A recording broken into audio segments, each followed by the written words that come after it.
The man who lived in the wrong house for 12 years. For 12 years, he believed he was living in his home. Every corner had a story. Every crack in the wall was part of his life. But everything changed with a letter. A letter that didn't ask for anything. It simply said, "That house isn't yours." Martin was a quiet man. He worked as a refrigeration technician, lived alone, and had bought that house on the outskirts of town after years of saving. It wasn't big, but it had what he needed: silence, space, and a view of the woods that gave him peace. The letter arrived on a Tuesday.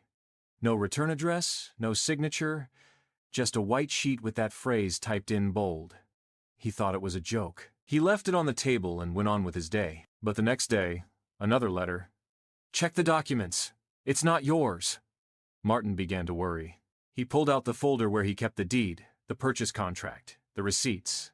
Everything seemed fine, but something pushed him to look closer. The parcel number on the contract didn't match the one listed in the land registry. It was a small difference, just one digit, but enough to mean, legally, it wasn't the same property. Confused, he went to the town hall. After hours of waiting and reviewing, the clerk told him something that made his stomach drop. "Mr. Martin, according to our records, you live on parcel 14B, but the deed you have corresponds to 14A. They're different properties." "How is that possible?" Martin asked, feeling the ground shift beneath him. "We've seen similar cases. Administrative errors. Misnumbered parcels. But this is serious." Martin returned home with his head spinning. How could he have lived there for so long without anyone noticing? Who was the real owner? That night, he couldn't sleep. At dawn, he decided to speak with the oldest neighbors. Mrs. Clara, who had lived next door for over 30 years, told him something unsettling. That house was built by Mr. Ramirez, but he died before finishing it. No one lived there until you moved in. And parcel 14A? That's further down, where the Ortega family lives. But that house was built after yours.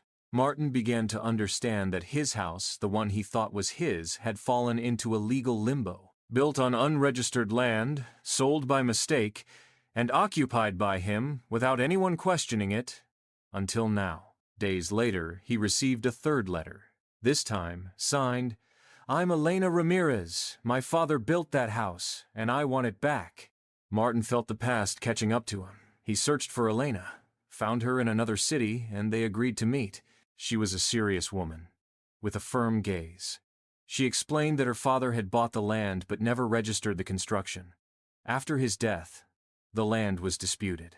Years later, someone sold it without authorization, and Martin, unknowingly, bought it. "I don't want to take your home," Elena said, "but you need to know the truth. That house is part of my story too." Martin didn't know what to do. Legally, it was a mess. Emotionally, even more so. He consulted lawyers. They said the case was complex, that he could fight it, but he could also lose. Weeks passed. Elena wrote again, this time not to claim, but to propose. "Let's share the story. You lived there. I dreamed it. Let's make this house ours." Martin agreed.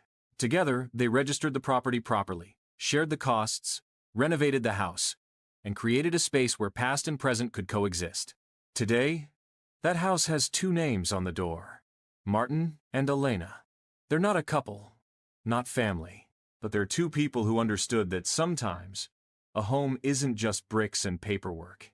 It's history, it's memory, it's reconciliation, and it all began with a letter.